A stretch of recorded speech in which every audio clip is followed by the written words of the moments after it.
పొందడం జరుగుతుంది. ఈ రాత్రి పరిశుద్ధ గ్రంథములో నుంచి దినవృత్తాంతముల మొదటి గ్రంథం 28వ అధ్యాయము 10వ వచనాన్ని మనం 9-10 వచనాలు. దినవృత్తాంతముల మొదటి గ్రంథం 28వ అధ్యాయము 9-10 వచనాలను చదువుతూ ఉండగా జాగ్రత్తగా గమనిద్దాం. చూడండి జాగ్రత్తగా.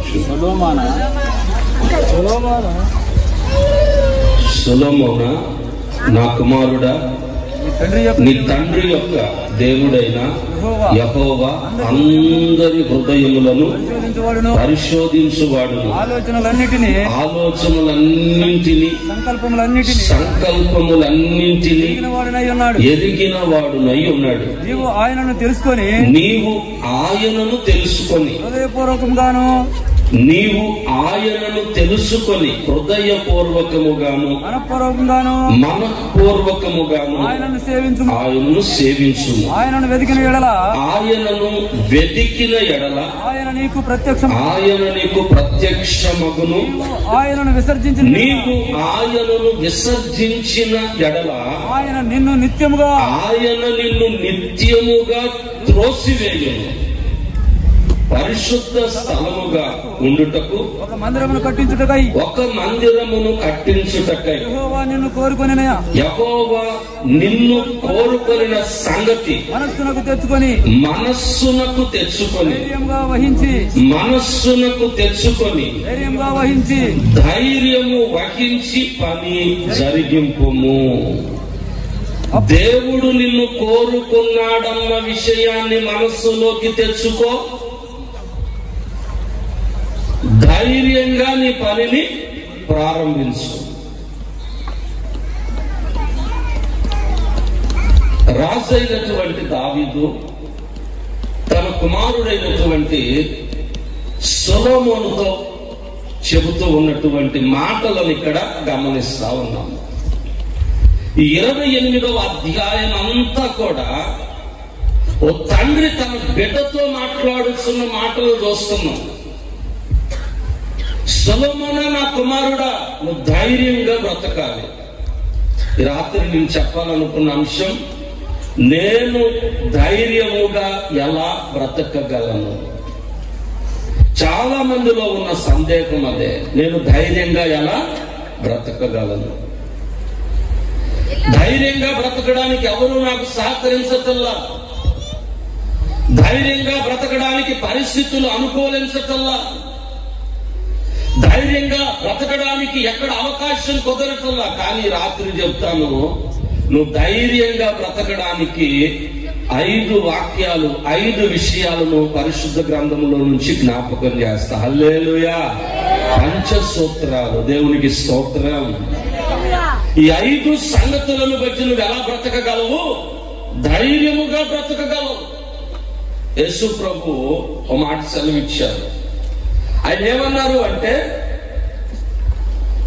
లోకములో మీకు శ్రమ కలుగుతుంది, లోకములో మీకు ఇబ్బంది కలుగుతుంది, లోకములో మీకు అవమానం కలుగుతుంది, లోకములో మీకు వ్యతిరేకత ఎదురవుతుంది.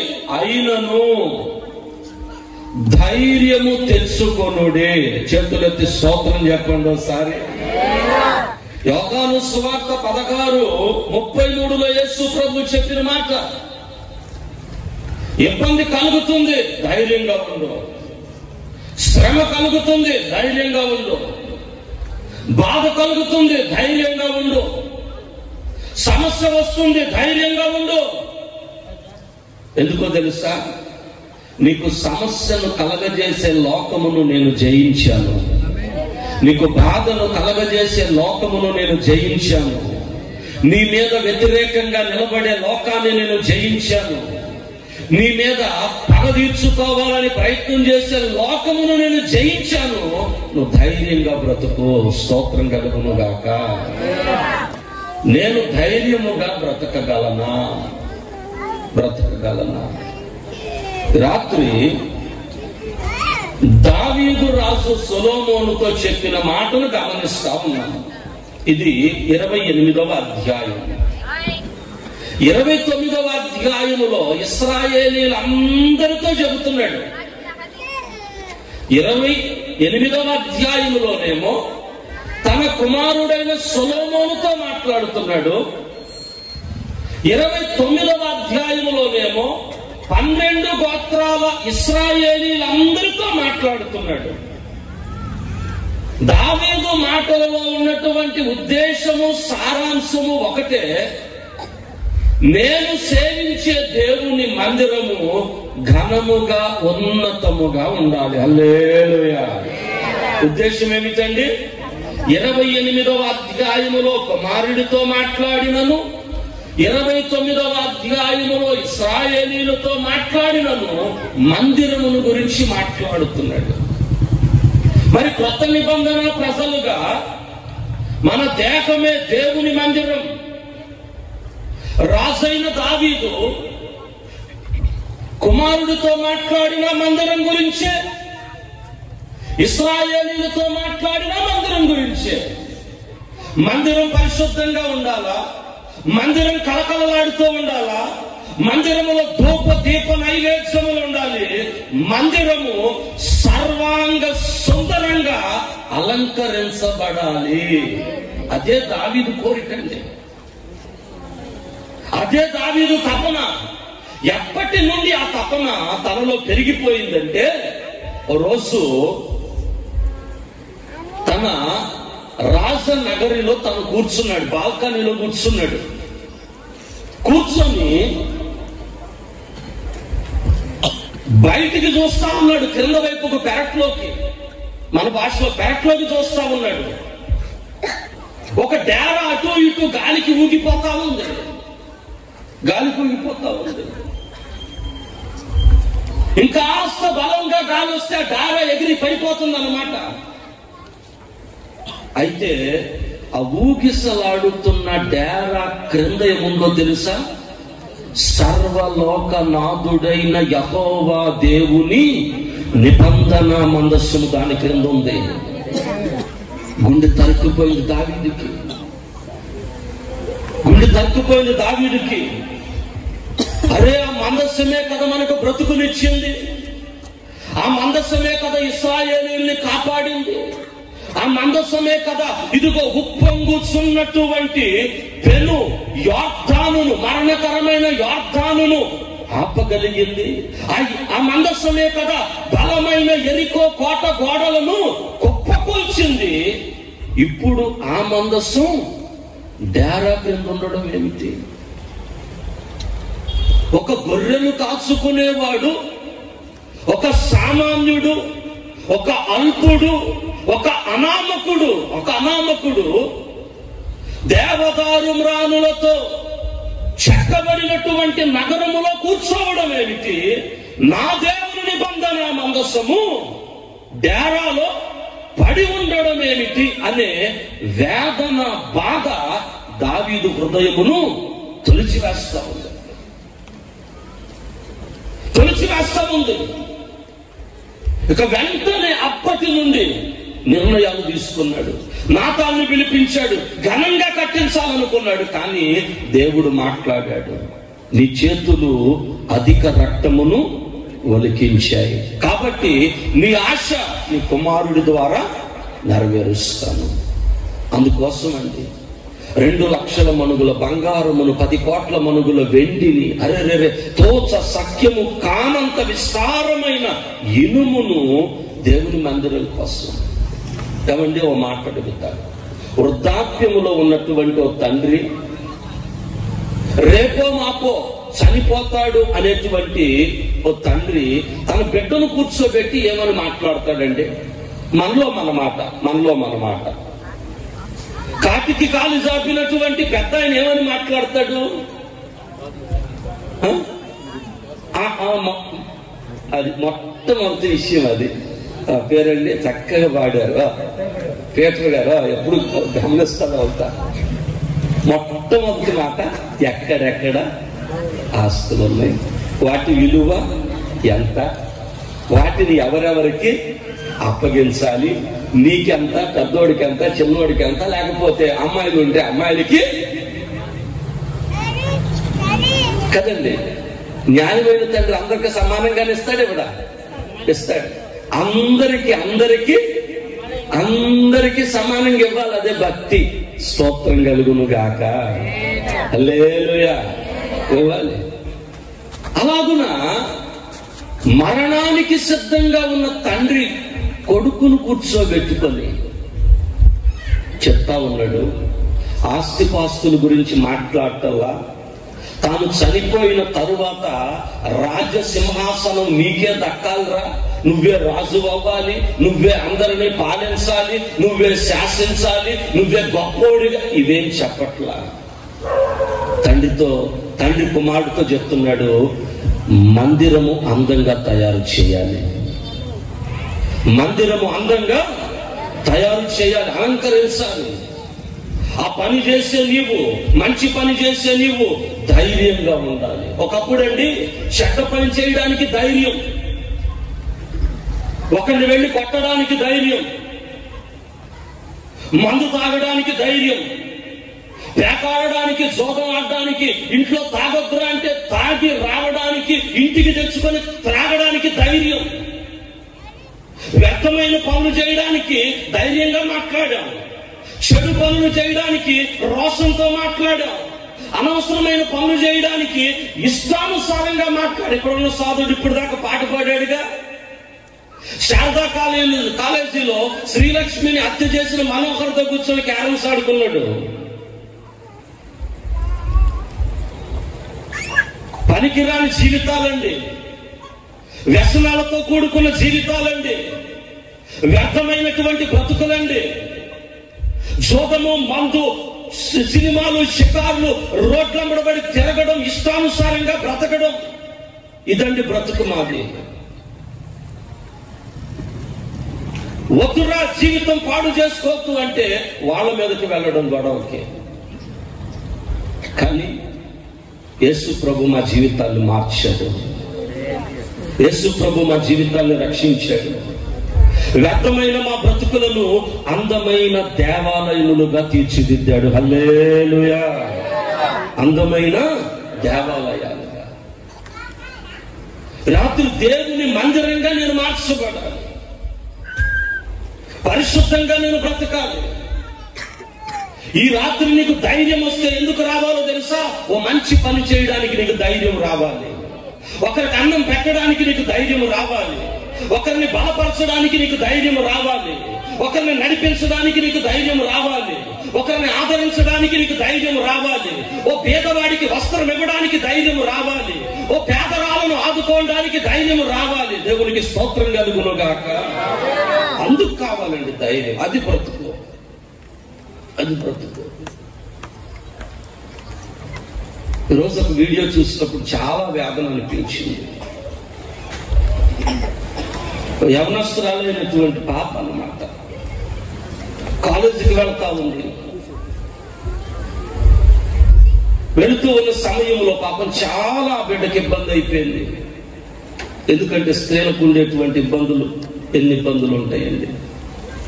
పాపం వెంటనే ఆటో వాడితో రిక్వెస్ట్ చేసుకుంది, అయ్యా కాస్త నాకు ఇబ్బందికరమైన పరిస్థితి, డ్రెస్ పాడైపోయింది, కాలేజీకి అక్కడ దాకా వెళ్ళలేదు, స్టూడెంట్స్ అందరూ చూస్తారు, ఎగతాళి చేస్తారు. కొన్ని ఇంటికి తీసుకెళ్తాడంటే వాడు ఆటో వాడు మూర్ఖుడు దించేసి, నా ఆటో పాడైపోతుంది, దిగిపో, డబ్బులు ఇచ్చేయి, డబ్బులు తీసేసుకున్నాడు. అది వెళ్ళిపోయాడు. ఏడుస్తుందా బిడ్డ? రోడ్డు మీద దింపేసిపోయాడు. ఈరోజు ఇద్దరు కుర్రోళ్ళు వచ్చి పిచ్చి ఎలాంటి వాళ్ళు అంటే నిజంగా వ్యర్థమైన వాటి కోసం బ్రతికే వాళ్ళు ఎంతమంది అండి. వీడియో తీస్తా ఉన్న చుట్టూ ఆ పాప అంత బాధపడతా ఉంటే, వస్త్రం అంతా పాడైపోయి ఉంటే, ఏమండి వీడియో తీసుకుంటున్న చుట్టూ తిరుగుతూ సిగ్గుమాలినటువంటి మనుషులండి. అందులో సిసి కెమెరా ఇదంతా పడతా ఉంది, వీడియో చేస్తున్నారు. ఈలోపు కానిస్టేబుల్ గారు వచ్చేసరికి గబగబా పారిపోయారు.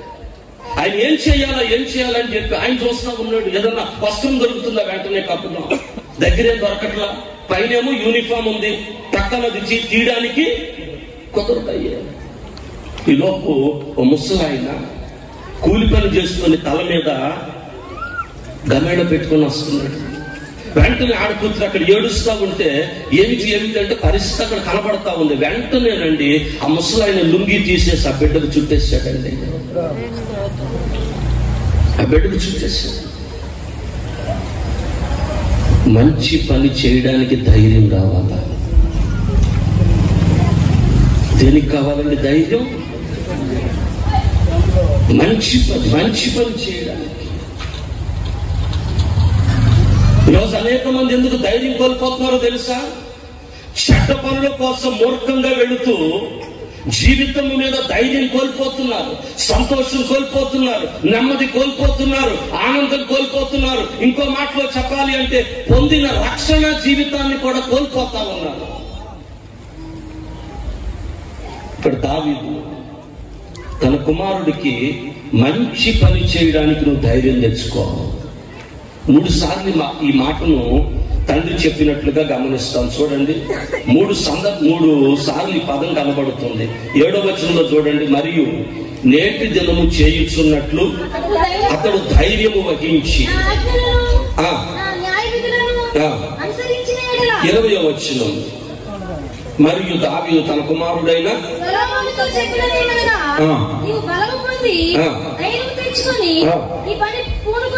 ఈ పనికి అంటే ధైర్యముగా కష్టపడాలి. కష్టపడడం కాదండి రోజుల్లో కావాల్సింది. ఎలా కష్టపడాలా? ధైర్యంగా కష్టపడాలి. కష్టపడే వాళ్ళు చాలా మందిని చూస్తా ఉన్నాం. ఎంతమంది మోసం చేసినా ధైర్యంగా కష్టపడేవాడు కావాలి. ఎంతమంది వెన్నుపోటు పడిచినా ధైర్యంగా కష్టపడే వాళ్ళు ఉండాలి. హల్లెలూయా. ఈరోజు నీ కుటుంబం సంతోషంగా ఉండాలని ఆశపడుతున్నావా? నీ పిల్ల బిడ్డలతో నువ్వు ఆనందంగా గడపాలని బాధపడుతున్నావా? సమాజంలో ఒక మంచి పేరు నీకు రావాలని ఆశపడుతున్నావా? కష్టపడడం కాదు, ధైర్యంగా కష్టపడడం నేర్చుకోవాలి. ఎందుకంటే సమాజం ఇబ్బంది పెడుతుంది. సమస్యలు సుడిగుండములా నిన్ను చుట్టివేస్తా ఉన్నాయి. బాధలు రాబందుల్లా పీక్కు తింటున్నాయి. అయినా సరే ధైర్యముగా నువ్వు కష్టపడితే దేవునికి మహిమకరంగా నిలబడబోతున్నావు. చెప్పులు కొడుతోసారి యేసయ్య నామానికి మహిమలు చెల్లించాలి. కష్టపడేవాడు కాదండి కావాల్సింది, ధైర్యముగా కష్టపడేవాడు దేవునికి కావాలా. ఎంతమంది బాధ పెట్టినా నువ్వు కష్టపడాలి. ఎంతమంది చెక్కరించుకున్నా నువ్వు కష్టపడాలి. ఎంతమంది అవమాన పెట్టినా నువ్వు కష్టపడాలి. ఋతువుతో చెప్పాడు బోయాజు, నిలకడగా ఉండు. ఎవ్వడు కూడా ఆమెను అవమానపరచొద్దు. అంటే కష్టపడే సమయంలో ఎలాంటి వాళ్ళు ఉంటారండి? బోయాజు ఎందుకని ప్రత్యేకంగా ఆ పదాన్ని వాడాడు? ఆ బిడ్డ కష్టపడుతుందిరా, పొలంలో నిలకడగా ఉంటుంది, ఎవరు ఏం చేద్దాం అమ్మాయిని అవమానపరచొద్దు. ఈరోజు అప్పులు పాలైపోవడానికి కారణం ఏమిటో తెలుసా? కష్టపడే స్థలంలో ఎవరో మాట అన్నారు, ఇక వదిలేసి వచ్చేయడం. కష్టపడే స్థలంలో ఎవరో ఇబ్బంది పెట్టారు, వదిలేసి వచ్చేయడం. అది ఉద్యోగం కానీ, వ్యాపారం కానీ, చేతి వృత్తి కానీ, ఏదైనా కానివ్వండి. ఏమండి, బాధ పెట్టేవాడు ఉంటాడు, కఠినమైన యజమానుడు ఉంటాడు. ముష్కరుడైన యజమానికి కూడా లోబడి ఉండమని పేతురు చెప్పాడు. ఎలాంటి యజమానికి కూడా? ఎందుకనంటే నువ్వు ధైర్యముగా కష్టపడితే ఉన్నతంగా నిలబడ్డానికి దేవుడు కృపణిస్తాడు. సమాజం పూలపాను చేసి పిలవదండి కష్టపడేవాడికి. నువ్వు కష్టపడాలి, ఎదగాలి అంటే ముళ్ళుంటాయి, గుర్తుపెట్టుకో. నువ్వు కష్టపడాలి, ఎదగాలంటే దారిలో రాళ్ళు ఉంటాయి, గుర్తుపెట్టుకో. అవి దాటి వెళ్ళాలి.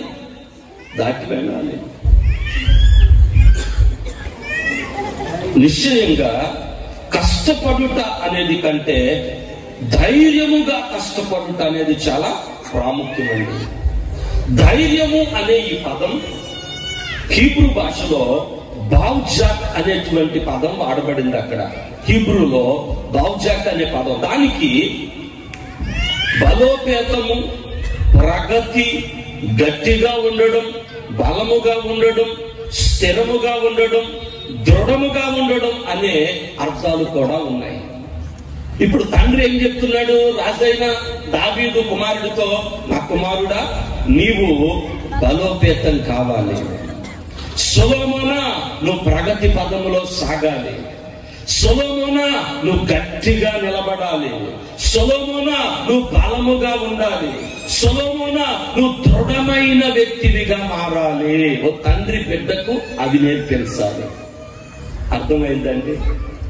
ఓ తండ్రి బిడ్డకు ఎన్ని ఇబ్బందులు వచ్చినా ధైర్యంగా ఉండండి. తల్లిదండ్రులారా, మీ పిల్లలకు ముందు నేర్పించాల్సిందేమిటి చెప్పాలా? ధైర్యం. సమాజంలోకి వెళితే ఇబ్బంది ఉంటుంది, ధైర్యంగా ఉండండి అని నేర్పించండి. అందరూ ప్రేమతో మాట్లాడేవాళ్లే కాదు. కాలేజీలకు వెళితే గవర్నర్స్లు ఏం చేస్తా ఉంటారు? ర్యాగింగ్. ధైర్యంగా నిలబడాలి.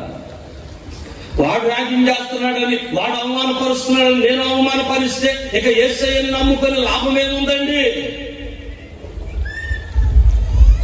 కాబట్టి ముందు ఇంటి వారికి నేర్పించవలసింది ఏమిటి?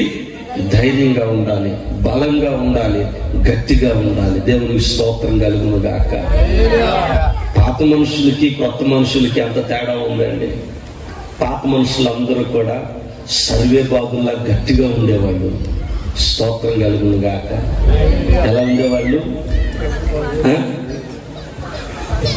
అవునా కదా? సర్వే బాబులు ఎలా ఉండేవాళ్ళు? దిట్టంగా గట్టిగా. ఇప్పుడు కోజీలాను పరుపులు ఉంటాయి కదా, మెత్తగా అలాగుంటున్నారు. ఎంత శుద్ధి మెత్తమో, ఎంత శుద్ధి. ఒక్క మాట అంటే బడబడబడబడ కాలిపోతాయి. ఎన్ని బిందులు పెట్టవచ్చు అటు ఇటు. అంత సున్నితం, అంత శుద్ధి మెత్తనండి. పిల్లలందరూ అంతే. ఏదన్నా చిన్న మాట అంటే చాలంతే. ఇక భోజనం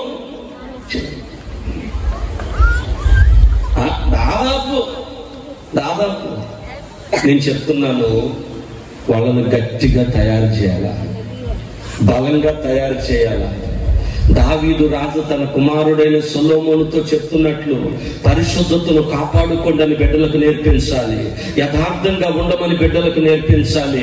నీతి కలిగి నడవమని బిడ్డలకు నేర్పించాలి. భిక్షగాళ్లకు ధర్మం చేయమని బిడ్డలకు నేర్పించాలి. లేని వాళ్లకు సహాయం చేయమని బిడ్డలకు నేర్పించాలి. ఉన్నదానిలోనే పెట్టండి అని బిడ్డలకు నేర్పించాలి.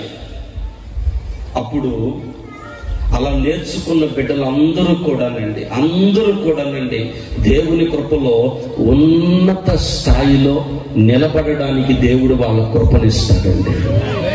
హల్లెలూయా. మనుషులు ధైర్యం కోల్పోవడానికి 3 కారణాలు ఉన్నాయండి. అవేమిటో చెప్పనా? ఒకటి, వాళ్ళు చేసే ప్రయత్నాలలో విఫలమైపోతున్నారు. అప్పుడేం కోల్పోతున్నారు? ధైర్యం. అరే నేను పని చేస్తున్నాను, నష్టం వస్తుంది, పని చేస్తున్నాను, విఫలమైపోతున్నాను, పని చేస్తున్నాను, నష్టం వస్తుంది. థామస్ ఆల్వా ఎడిసన్ దాదాపు 100 సార్లు విఫలమైనా సరే మరలా ఏం చేశాడు? ప్రయత్నం కొనసాగించాడు. అందుకే గొప్పోడయ్యాడు, బల్బును కనిపెట్టాడు. చేసే ప్రయత్నాలు, అది ఉద్యోగంలో గాని, వ్యాపారంలో గాని, చేతి వృత్తిలో గాని చేస్తున్నాము, నష్టం. వ్యాపారం ఆరంభించాము, నష్టం. చేసే ప్రయత్నాలలో విఫలమవ్వడం, నష్టమవడంతో ఏం కోల్పోతున్నాడు? మనిషి గుండెల్లో ధైర్యాన్ని కోల్పోతున్నాడు. నేను మాట చెప్తా, ఒక క్రైస్తవుడు గొర్రె పిల్ల వంటి మనసును, సింహం లాంటి గుండెకాయను కలిగి ఉండాలి.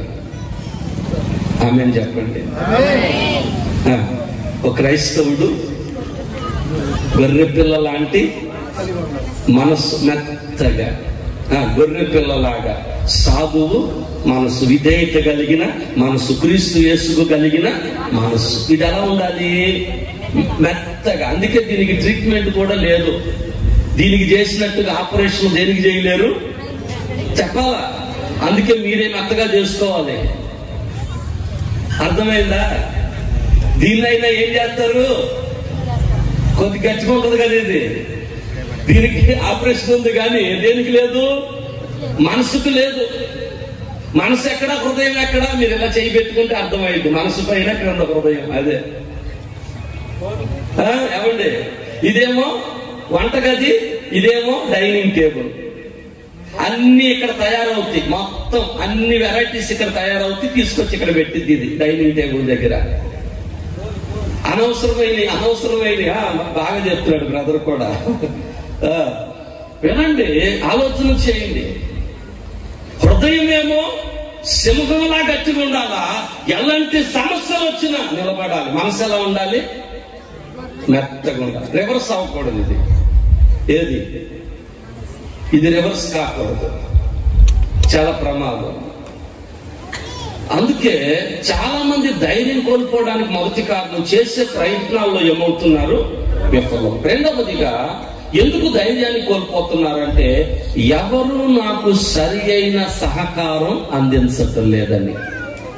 ఎందుకు కోల్పోతున్నారండి ధైర్యాన్ని? నేను నమ్మిన నా స్నేహితులు, నేను నమ్మిన నా అన్నదమ్ములు, నేను నమ్ముకున్నటువంటి నా బంధువులు ఎవరు నాకు సరిగా సహాయం చేయట్లా. ఇంకా నేను ఎలా ఎదిగేది? నా వాళ్ళు ఎవరు నన్ను ఆదరించట్లా, నేను ఎలా బలపడేది?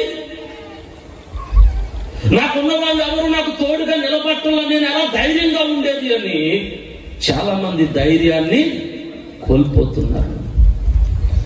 మూడవదిగా మనిషి ధైర్యం కోల్పోవడానికి గల కారణం ఏమిటి అంటే గత కాలములో ఉన్న చేదైన అనుభవాలు మనిషి వెంట వస్తా ఉన్నాయి, వెంబడిస్తా ఉన్నాయి. వదిలిపెట్టేసిన పాపాలు, వదిలిపెట్టేసినటువంటి శాపాలు, వదిలిపెట్టేసినటువంటి గత కాలములో ఉన్న కొన్ని ఇబ్బందులు వెంటపడి వస్తా ఉన్నాయి.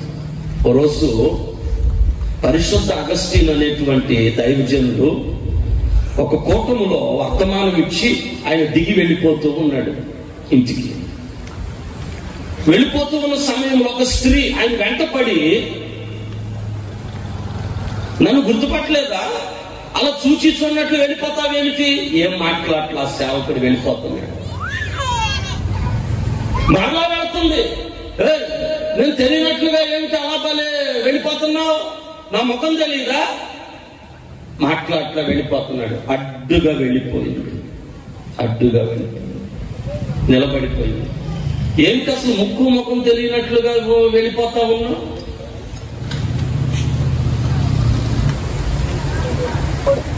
అప్పుడు ఆయన చెప్పాడు, నువ్వు నాకు ఇప్పుడు తెలియదమ్మా, ఇప్పుడు నేను క్రీస్తులో రక్షించబడ్డాను. రక్షించబడక ముందు అగస్టిన్ వేరు, రక్షించబడిన తరువాత ఉన్న అగస్టిను వేరు. రక్షించబడక ముందు ఆ స్త్రీతో కలిసి జీవిస్తూ ఇంటి ఆస్తిని, ఇంటిలో ఉన్నటువంటి సమస్తాన్ని తీసుకెళ్లి ఆ స్త్రీ దగ్గర పెట్టి చివరికి తల్లి మెడ తల తెగనరికి కూడా తీసుకెళ్లి ఆ తలను తీసుకెళ్లి ఆ స్త్రీ దగ్గర పెట్టాడు. అలాంటోడు, అంత మూర్ఖుడు. కానీ మారు మనసు పొంది యేసయ్యను నమ్మిన తరువాత పరిశుద్ధంగా ఉన్నాడు. పాపాలు తన వెంట పడుతూ ఉన్నా, గత కాలపు పాపములు తన వెంట వస్తూ ఉన్నా దేవుని కొరకు నిలబడి ఉన్నాడు. హల్లెలూయా. ఎందుకు మనిషి ధైర్యం కోల్పోతున్నాడు? గత కాలములో ఉన్న కొన్ని శాపాలు వెంటబడుతున్నాయని, గత కాలములో ఉన్న కొన్ని పాపాలు వెంటబడుతున్నాయని, గత కాలంలో కొన్ని చేసిన తప్పులు వెంటబడుతున్నాయని, గత కాలంలో చేసినటువంటి అపరాధములు వెంటబడుతున్నాయి. అందుకే నేను ఎదగలేకపోతున్నా, అందుకే నేను ఫలించలేకపోతున్నా, అందుకే నేను మేలు పొందుకోలేకపోతున్నానని మనిషి ధైర్యమును కోల్పోతున్నాడు. గుర్తుపెట్టుకోండి, ఈ రాత్రి 5 సంగతులతో, హల్లెలూయా, నేను నా మాటలు ముగిస్తాను. 5 విషయాలు జ్ఞాపకం చేస్తాను. ఎవరెవరు ధైర్యంగా బ్రతకగలరు? ఎవరెవరు ధైర్యంగా ఉండగలరు? ఎవరెవరు ధైర్యంగా కుటుంబంతో సంతోషించగలరు? ఎవరెవరు ధైర్యంగా భక్తి చేయగలరు? ఎవరెవరు ధైర్యంగా సంపాదించగలరు? ఎవరెవరు ధైర్యముగా దేవుని కొరకు నిలబడగలరు? ధైర్యం అలా ఎలా వస్తుంది? 5 సంగతులు పరిశుద్ధ గ్రంథంలో ఉన్నాయి. మొట్టమొదటిగా చూడండి, దినవృత్తాంతంలో 2వ గ్రంథం 15వ అధ్యాయం 7వ వచనం. దినవృత్తాంతంలో 2వ గ్రంథం 15వ అధ్యాయం 7వ వచనం. కాగా మీరు బలహీనులు కాక ధైర్యము వహించు, మీ కార్యము సఫలమగును. ఆమె నాతో కలిసి మాట చెప్పండి. నేను బలహీనుని కాక అంటే మీరేమని చెప్పాలి? అప్పుడు ఎలా చెప్తాం? నేను బలహీనుడను కాక. అప్పుడు మీరేం చెప్పాలి? బలహీనురాలు. ఓకే, నేను బలహీనుడను కాక. మళ్ళా చెప్పాలి, అందరూ కలిసి చెప్పాలి. అమ్మ అనుకున్న మీరు కూడా. నేను బలహీనుడను యేసయ్య కృపను బట్టి చెప్పాలి. యేసయ్య కృపను బట్టి ధైర్యము వహించి దేవుని కార్యము చూస్తాను. దేవునికి మహిమ కలుగును గాక. నీ భక్తిలో నువ్వు బలహీన పడక ధైర్యముగా నిలబడితే యేసయ్య కార్యము నీ జీవితములో, నీ గృహములో నువ్వు చూడబోతున్నావు. చెవులు కొడుతూ స్తోత్రం చెప్పు. నోటితో స్తుతులు, చేతులతో చప్పట్లు. నోటితో స్తుతులు, చేతులతో చప్పట్లు. నువ్వు ధైర్యముగా ఉండు, నీ కార్యము దేవుడు సఫలపరుస్తున్నాడు. నువ్వు ధైర్యముగా ఉండు, నీ కార్యము దేవుడు సఫలపరుస్తున్నాడు. నీ బిడ్డల జీవితంలో దేవుడు కార్యం చేయబోతున్నాడు. నీ భర్త జీవితంలో దేవుడు కార్యం చేయబోతున్నాడు. నీ కుటుంబంలో దేవుడు కార్యం చేయబోతున్నాడు. నిశ్చయముగా నువ్వు ధైర్యముగా ఉండు. ఎవరు ఎన్ని మాట్లాడినా సరే, నీ కుటుంబాన్ని తక్కువ చేసి మాట్లాడినా సరే, నీ బిడ్డల్ని తక్కువ చేసి మాట్లాడినా సరే, నీ సంపాదన తక్కువ చేసి మాట్లాడినా సరే, నిన్ను తక్కువగా చూసినా సరే, నువ్వు ధైర్యముగా నిలబడు. బలహీన పడమాక. యేసయ్య కార్యము నీ జీవితంలో, నీ కుటుంబంలో జరగబోతుంది. ఇది జరుగును గాక. హల్లెలూయా. మొట్టమొదటి విషయాన్ని గమనిద్దాము. వాక్యములో బలముగా నిలిచి ఉన్నవారు ధైర్యముగా ఉంటారు. లేకపోతే ఎలా చెప్తాము? వాక్యములో నిలిచేవాడు ధైర్యంగా బ్రతుకుతాడు. చెప్పండి. వాక్యములో నిలిచేవారు అందరూ చెప్పాలి. ఇప్పుడు నేను ధైర్యంగా బ్రతకగలనా? ఇప్పుడు చెప్పండి జవాబు. బ్రతకగలమా? బ్రతకాలంటే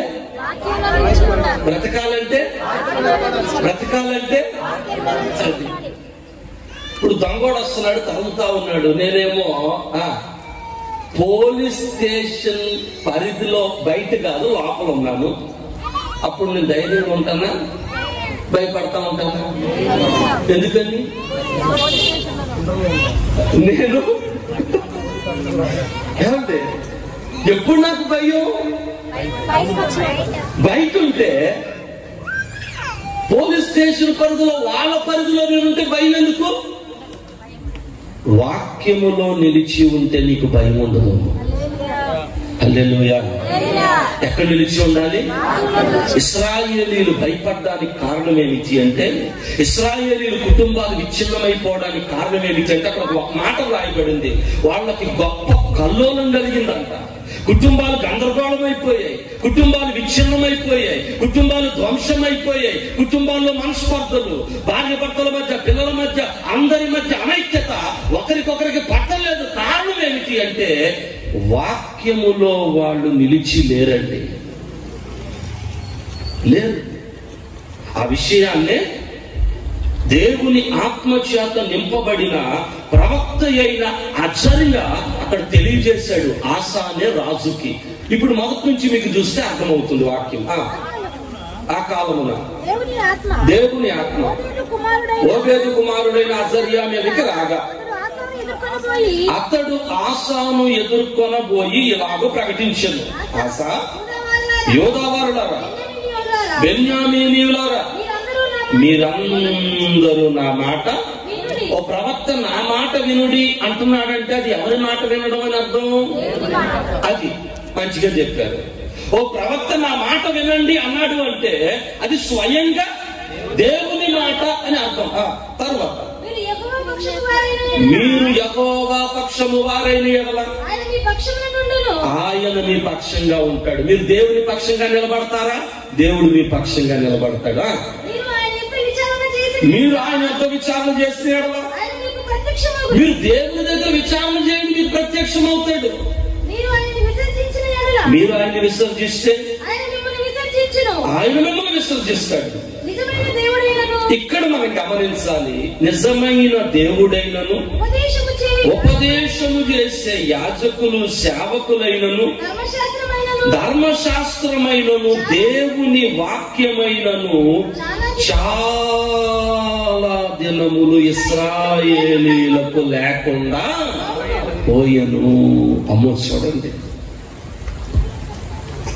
బోధించే సేవకుడు గాని బోధించే వాక్యము గాని ఇశ్రాయేలీయులకు లేదు. లేని కారణాల పరిస్థితులు ఎలా ఉన్నాయి? వాక్యములో వాళ్ళు నిలిచి లేరు, వాక్యములో వాళ్ళు నిలకడగా లేరు. అసలు వాక్యం బోధించే సేవకుడు ఎక్కడ, వాక్యం ఎక్కడ లేదు ఇశ్రాయేలీయులకి. అలాంటి పరిస్థితుల మధ్య ఏం జరిగిందో 4-5 వచనాలు తెలియజేశాయి. తమ శ్రమయందు వారు ఇశ్రాయేలీయుల దేవుడైన యెహోవా యొద్దకు మళ్ళుకొని ఆయన్ని వెతికినప్పుడు ప్రత్యక్షమాయను. ఆ కాలములలో దేశములో కాపురస్తులందరిలో ప్రతి కుటుంబములో గొప్ప కల్లోలములు ఎందుకు కలిగిందండి కల్లోలం? ఎందుకు కలిగిందండి కల్లోలం? ఎందుకు కుటుంబంలో గందరగోళం? ఎందుకు కుటుంబంలో గొడవలు? ఎందుకు కుటుంబంలో మనస్పర్ధలు? ఎందుకు కుటుంబంలో కొట్లాటలు తగాదాలు? అంటే వాక్యములో వారు నిలిచి ఉండలేదు. ఈ రాత్రి అడుగుతున్నానండి, నీవు వాక్యములో నిలిచిన వ్యక్తివైతే నీ కుటుంబములో 16వ కీర్తన 11వ వాక్యం ప్రకారం సంపూర్ణ సంతోషములు ఉంటాయి. హల్లెలూయా. నువ్వు వాక్యములో నిలిచిన బిడ్డవైతే కీర్తన 23:6 ప్రకారం నీ కుటుంబములో కృపాక్షేమములు ఉంటాయి. నువ్వు వాక్యములో నిలిచిన బిడ్డవైతే 36వ కీర్తన 8వ వాక్యం ప్రకారం నీ కుటుంబంలో సంతృప్తి సమృద్ధి ఉంటాయి. నువ్వు వాక్యములో నిలిచిన బిడ్డవైతే 52వ కీర్తన 8వ వాక్యం ప్రకారం నీ కుటుంబంలో శాంతి సమాధానాలు నిలిచి ఉంటాయి. నువ్వు వాక్యములో నిలిచి ఉన్న బిడ్డవైతే 63వ కీర్తన 1-2 వాక్యాల ప్రకారం నీ కుటుంబంలో బలము దేవుని ప్రభావము నిలిచి ఉంటాయి. నువ్వు వాక్యములో నిలిచి ఉన్న బిడ్డవైతే 84వ కీర్తన 4-5 వాక్యాల ప్రకారం నీ కుటుంబంలో ధన్యత దీవెనలు నిలిచి ఉంటాయి. నువ్వు వాక్యములో నిలిచిన బిడ్డవైతే 92వ కీర్తన 12-13 వాక్యాల ప్రకారం నీ కుటుంబంలో అభివృద్ధియు ఆశీర్వాదము నిలిచి ఉంటాయి. చేతులెత్తి స్తోత్రం చెప్పాలి.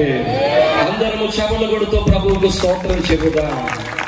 హల్లెలూయా. వాక్యములో నిలిచి ఉండాలా? ఎక్కడ నిలిచి ఉండాలండి? వాక్యములో. యెహోవా ధర్మశాస్త్రమునందు దివారాత్రులు ఆనందించాలా, ధ్యానించాలి. వాడి కుటుంబం ఎలా ఉంటుంది? ఆకు వాడక తన కాలం ముందు ఫలమిచ్చు చెట్టు, అతడు చేయునదంతయు సఫలం. రాజా, మీరు ధైర్యము వహించండి, మీ కార్యము సఫలమవుతుంది. అయితే వాక్యములో నిలిచి ఉండాలి. ఎక్కడ నిలిచి ఉండాలా? వాక్యములో నిలిచి ఉండాలి. దేవుని ఆలోచన తిరస్కరించకూడదు, దేవుని చిత్తాన్ని తిరస్కరించకూడదు, దేవుని సంకల్పాన్ని తిరస్కరించకూడదు, దేవుని కృపను దూరం చేసుకోకూడదు. దేవుని వాక్యములో నిలిచి ఉండాలి. వాక్యములో. ఈరోజు దేవుని మందిరములో నిలిచి ఉండేవారు ఉన్నారు, కానీ దేవుని వాక్యములో నిలిచి ఉండేవారు ఎంతమంది అండి? దేవుని మందిరంలో ఉంటున్నారు, సంతోషం.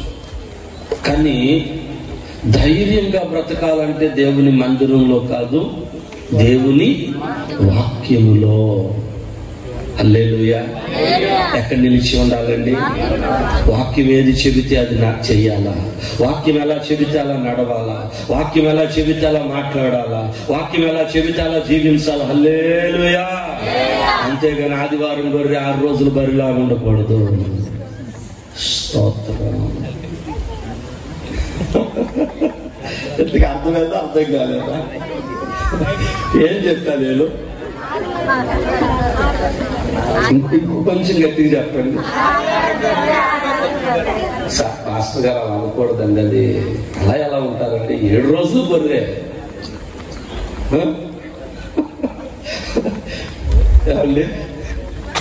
అలా ఎలా ఉంటారండి? అలా ఉంటారా? విశ్వాసం అలా ఉంటారు, ఉండరు కదా. 7 రోజులు అవునా? లేకపోతే నేను చెప్పిందే చెప్పరేంటండి? 6 రోజులు 7 రోజులు గొర్రెలాగే ఉండాలి. అందుకే యేసయ్య తన అమూల్యమైన పరిశుద్ధమైన నిర్దోషమైన రక్తము చేత మనల్ని కడిగి పరిశుద్ధపరుచుకున్నాడు. హల్లెలూయా. అందుకే మనల్ని విమోచించాడు.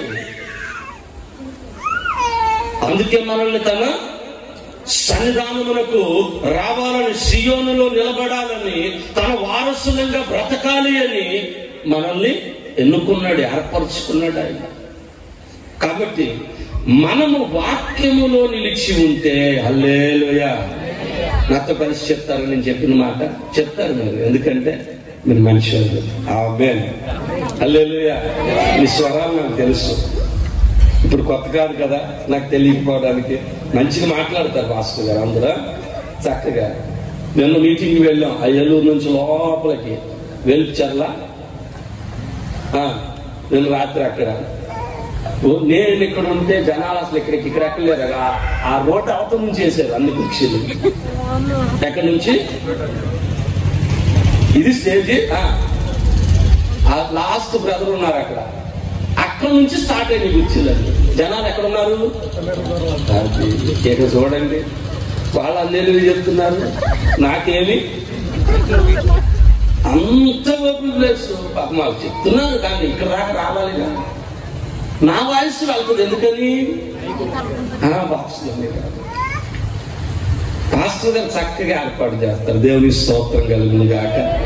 హల్లెలూయా. నిండుగా ఉండాలి, కలకల్లాడుతూ ఉండాలి. చక్కగా ఒక కుటుంబం లాగా కూర్చున్నామా, ఒక కుటుంబంతో కలిసి మనం సంతోషించామా, కుటుంబంతో కలిసి ఆనందించామా, అలా చక్కగా వెళ్ళాలి. దేవుని స్తోత్రం కలుగును గాక. అసలు మీరెవరో మాకు తెలియదు అన్నట్టు అక్కడెక్కడో కూర్చున్నారు, అందరూ వెళ్ళిపోయి.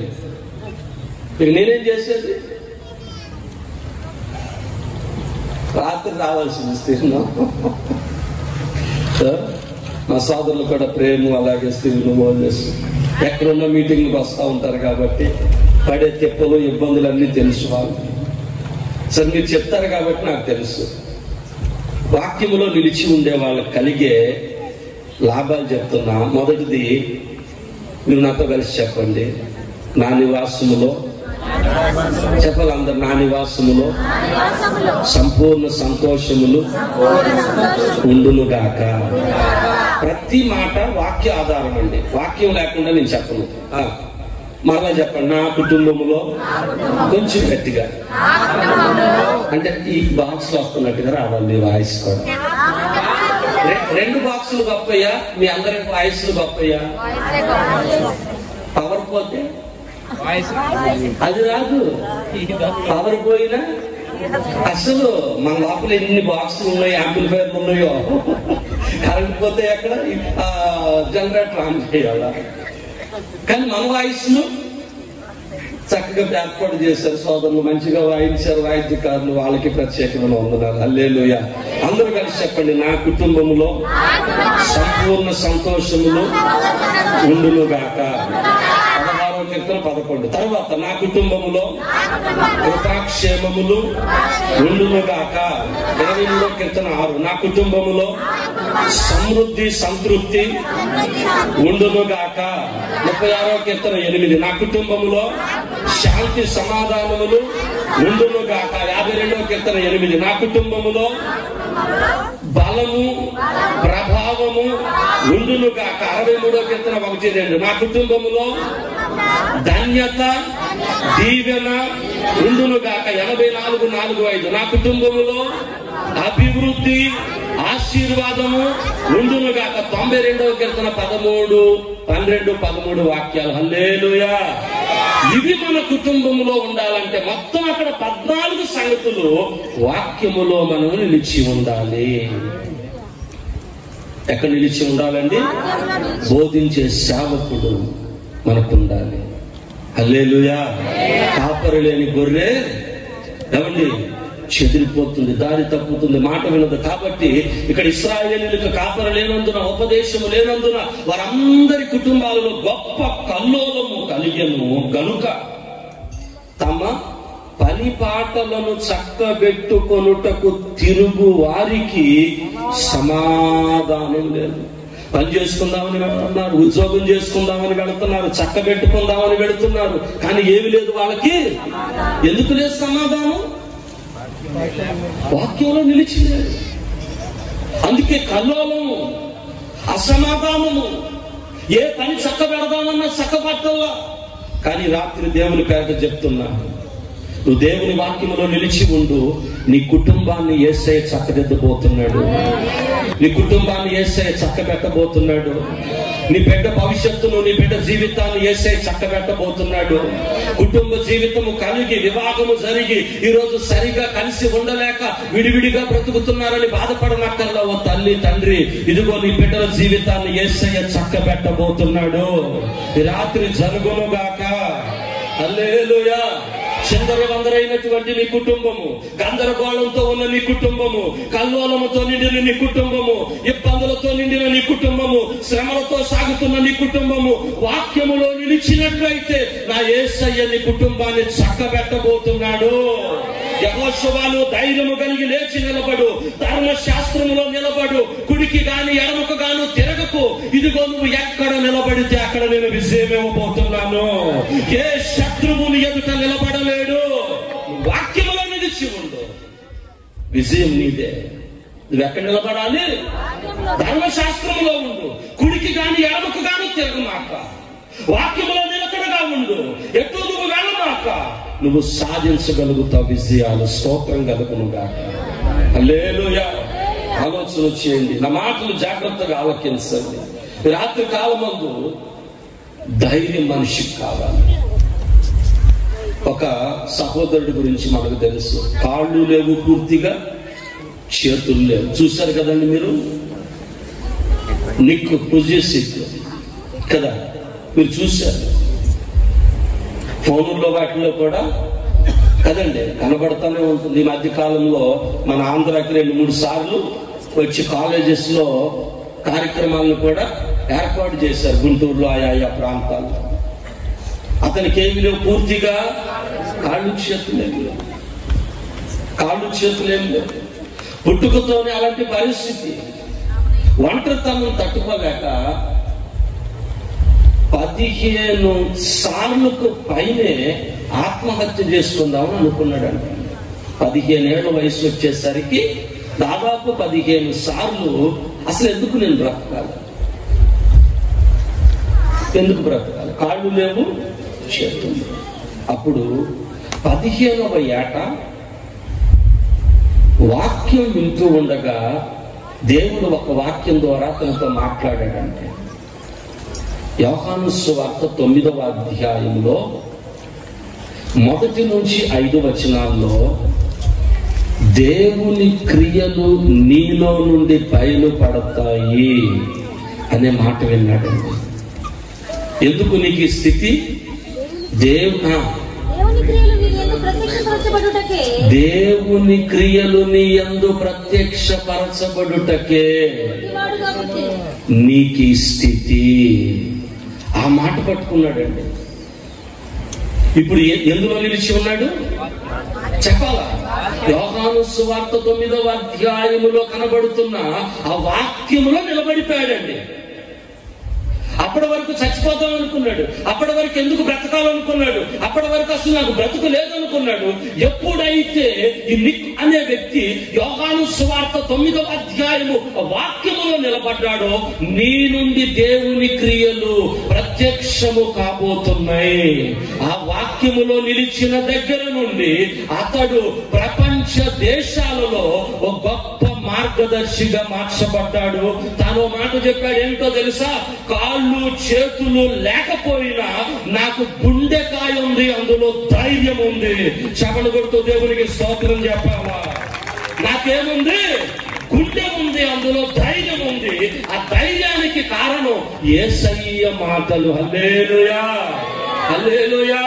ఈ రోజు నీ ఆస్తి నువ్వు కోల్పోవచ్చు, కానీ నీకు గుండెకాయ ఉంది, అందులో యేసయ్య మాటలు ఇచ్చే ధైర్యం ఉంది. నీకున్నటువంటి సంపద కోల్పోవచ్చు, కానీ ఈ రోజు నీకు ఒక గుండెకాయ ఉంది, అందులో యేసయ్య మాటల ద్వారా వచ్చే ధైర్యం ఉంది. ఈ రోజు ఇదిగో ఆరోగ్యం కోల్పోవచ్చు, నువ్వు బలహీనురాలిగా ఉండొచ్చు, నువ్వు బలహీనుడిగా ఉండొచ్చు, అయినా నువ్వు నీకు ఒక గుండెకాయ ఉంది, అందులో ధైర్యము నింపగలిగే యేసయ్య మాటలు ఈ రాత్రి ఉన్నాయి. చప్పట్లు కొడుతూ స్తోత్రం చెప్పాలా? చేతులతో చప్పట్లు, నోటితో స్తోత్రాలు, చేతులతో చప్పట్లు, నోటితో స్తోత్రాలు. పిరికితనము కలిగిన ఆత్మ దూరమైపోవును గాక, భయపెట్టే ఆత్మ దూరమైపోవును గాక, అందరిలోనికి ఇంద్రియ నిగ్రహము శక్తి కలిగిన ఆత్మ దిగి వచ్చును గాక. హల్లెలూయా, హల్లెలూయా. నేనెందుకు బ్రతకాలి అనే పిరికితనము దూరమగును గాక, నేను ఎవరి కోసం బ్రతకాలనే పిరికితనము దూరమగును గాక. నేను బ్రతకగలను, ధైర్యంగా బ్రతకగలను, ధైర్యంగా బ్రతికి నేను సంపాదించగలను, ధైర్యంగా బ్రతికి నేను సంతోషించగలను, ధైర్యంగా బ్రతికి దేవుని సాక్షిగా నేను నిలబడగలను. ఈ రాత్రి హల్లెలూయా నువ్వు ఇలా మాట్లాడాలి. స్తోత్రం కలుగును గాక. ఒకటి, ఎవరు ధైర్యంగా బ్రతకగలరు? వాక్యములో నిలిచి ఉన్నవారు ధైర్యముగా బ్రతకగలరు. చాలా వాక్యాలు ఉన్నాయండి అందులో. కీర్తన 1:1-3, యెహోషువ గ్రంథం 1:7, కీర్తన 18:20, కీర్తన 58:11, సామెతలు 14:14, ఇర్మియా 31:16. వీటన్నిటి సారాంశం, వాక్యములో నిలిచిన వాడు ధైర్యముగా బ్రతకగలడు. ఎక్కడ నిలబడాలి? అదండి, వాక్యంలో నిలబడాలి. సింహం దగ్గర నిలబడేవాడికి భయం ఎక్కడ ఉంటుందండి? తోడేలు తరుగుతా ఉంది, నక్క తరుగుతా ఉంది, నిలబడింది ఎక్కడ? మరి భయం ఏంటి? వాక్యంలో నిలిచి ఉండాలా. జీవము కలిగిన వాక్యం ఇది. మన లోపల ధైర్యమును కలగజేసే వాక్యం ఇది. రెండవ మాట, రెండవ దినవృత్తాంతముల గ్రంథం 25:11.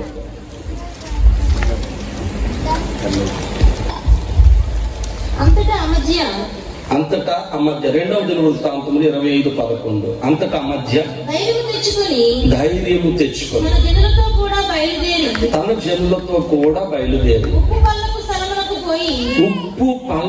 స్థలమునకు పోయి 10,000 మందిని హతము చేశాను. గమనించండి, అమధ్య ఏం తెచ్చుకున్నాడట? ధైర్యము తెచ్చుకొని. ఇతడు కూడానండి దైవజనుని మాట చొప్పున నడిచిన యోధా రాజైన అమధ్య ధైర్యము తెచ్చుకొని ఏదోమీయులను జయించాడు. రెండవదిగా, ఎవరు ధైర్యంగా బ్రతకగలరు? ఒకటి, వాక్యములో నిలిచిన వారు ధైర్యంగా బ్రతకగలరు. రెండవది, అపవిత్రత నుండి దూరముగా ఉండేవారు ధైర్యంగా బ్రతకగలరు. అపవిత్రత నుండి దూరముగా ఉండాలి. ఏదోమీయులను జయించడానికి యోధారాజైన అమధ్య ఏం చేశాడంటే, ఇశ్రాయేలు వారిలో 1,00,000 మంది పరాక్రమశాలులను డబ్బుకు కుదుర్చుకున్నాడు. వినండి, ఇశ్రాయేలు రాజ్యం ఒకటే ఒకప్పుడు. ఎప్పుడంటే సౌలు రాజుగా ఉన్నప్పుడు, దావీదు రాజుగా ఉన్నప్పుడు, సొలొమోను రాజుగా ఉన్నప్పుడు ఏకరాజ్యం. కానీ సొలొమోను అనంతరం రాజ్యం ఏమైపోయింది? 2 ముక్కలైపోయింది. ఆంధ్రప్రదేశ్, తెలంగాణ. ఆంధ్రప్రదేశ్, తెలంగాణ. అర్థమవుతుందండి? ఇప్పుడు ఏమైపోయింది? 2 ముక్కలుగా అయిపోయింది. 2 రాష్ట్రాల్లో ఉన్నవాళ్ళు తెలుగు ప్రజలే, 2 దేశాల్లో ఉన్నవాళ్ళు ఇశ్రాయేలే. కానీ ఏమైపోయింది? ముక్కలు. ఒక రాజ్యమేమో యోధా రాజ్యముగాను, మరొక రాజ్యమేమో ఇశ్రాయేలు రాజ్యముగాను పిలువబడింది.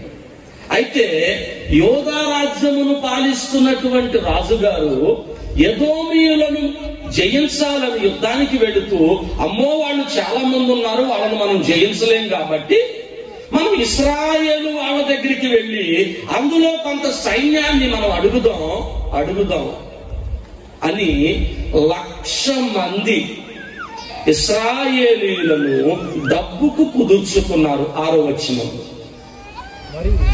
మరియు అతడు ఇశ్రాయేలు వారిలో నుండి 1,00,000 మంది పరాక్రమశాలులను 200 మణుగుల వెండికి కుదిర్చాను. అంటే డబ్బులిచ్చి సైన్యాన్ని కొనుక్కున్నాడు. కానీ అప్పటికే ఇశ్రాయేలీయులు దేవునికి వ్యతిరేకంగా బ్రతుకుతూ అపవిత్రతలో నిండా మునిగి ఉన్నారు. వారు ఎందులో మునిగి ఉన్నారు? వ్యభిచార క్రియల్లో మునిగి ఉన్నారు, అన్య ఆచారాల్లో మునిగి ఉన్నారు, దేవుని వాక్యాన్ని నిర్లక్ష్య పెడుతూ బ్రతుకుతున్నారు. వాళ్ళు పూర్తిగా దేవుడు వాళ్ళ విషయంలో చాలా వేదన కలిగి ఉన్నాడు. యోధా వారి మీద కాస్త అభిమానం, ప్రేమ ఉంది. ఇప్పుడు యోధా వాళ్ళు వెళ్ళి ఎవరిని పిలుస్తున్నారు సహాయం చేయమని? ఇశ్రాయేలీయులు అనే కంటే ఇప్పుడు ఏ మాట అందో, అపవిత్రులను డబ్బుకు కుదుర్చుకొని యుద్ధానికి వెళుతూ, దేవా యెహోవా నువ్వు మాకు శత్రువుల మీద విజయం ఇవ్వవా అని అడుగుతున్నారు. ఇస్తాడా? ఇప్పుడు జవాబు మీ దగ్గర నుంచే రావాలి. ఎందుకెవడు? ప్రార్థన చేస్తున్నారుగా, అడుగుతున్నారుగా. కానీ 1,00,000 మంది ఎవరున్నారు అక్కడ? అదండి, అన్నైనా, తమ్ముడైనా, అక్క అయినా, చెల్లైనా. అర్థమైందా?